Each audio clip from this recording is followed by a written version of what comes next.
میرے حضور نے فرمایا تمہیں ایک ایسا عمل نہ بتا دوں جس میں بدن بھی نہیں تھکتا اور ہے بھی بڑا آسان؟ اللہ اکبر! فرمایا وہ عمل کون سا ہے؟ الصمت و حسن الخلق، خاموشی اور اچھے اخلاق۔ زیادہ بولنے سے بہتر ہے خاموش رہو، خاموشی میں نجات بھی ہے، ثواب بھی ہے۔ زیادہ بولنے والا جھوٹ بھی بول لیتا ہے، زیادہ بولنے والا گالی گلوچ اور سب و شتم پر بھی اتر آتا ہے، زیادہ بولنے والا کسی کی پگڑی بھی اچھال دیتا ہے، زیادہ بولنے والا غیبت بھی کر لیتا ہے، زیادہ بولنے والا ایسا مزاح کر دیتا ہے جس سے کسی کو تکلیف پہنچے۔ زیادہ بولنے والے سے بہت ساری غلطیاں ہو جاتی ہیں، جو تھوڑا بولے اس سے غلطیاں کم ہوتی ہیں، چونکہ انسان کے زیادہ گناہ جو ہے وہ اس کی زبان کی وجہ سے ہوتے ہیں۔ ایک روایت میں آتا ہے جب صبح ہوتی ہے سارے اعضائے بدنیاں زبان کے آگے ہاتھ جوڑتے ہیں، بی بی تو چپ رہنا، کیونکہ بولتی تو ہے اور مصیبت سارے اعضائے بدنیاں کو سہنا پڑتی ہے۔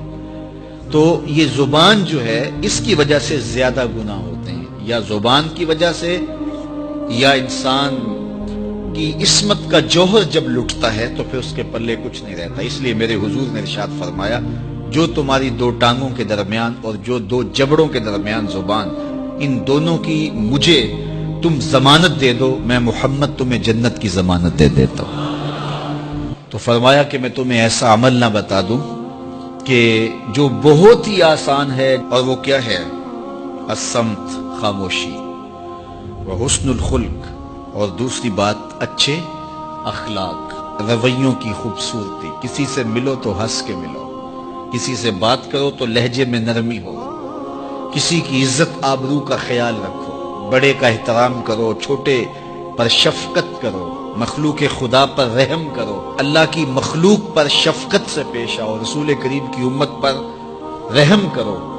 تو یہ ایسا عمل ہے جس پر کوئی مول بھی نہیں لگتا، قیمت بھی نہیں لگتی، بدن بھی نہیں تھکتا، لیکن نامہ اعمال نیکیوں سے بھر جاتا ہے۔ قیامت کے دن نامہ اعمال پر سب سے وزنی جو عمل ہوگا وہ حسن خلق ہوگا۔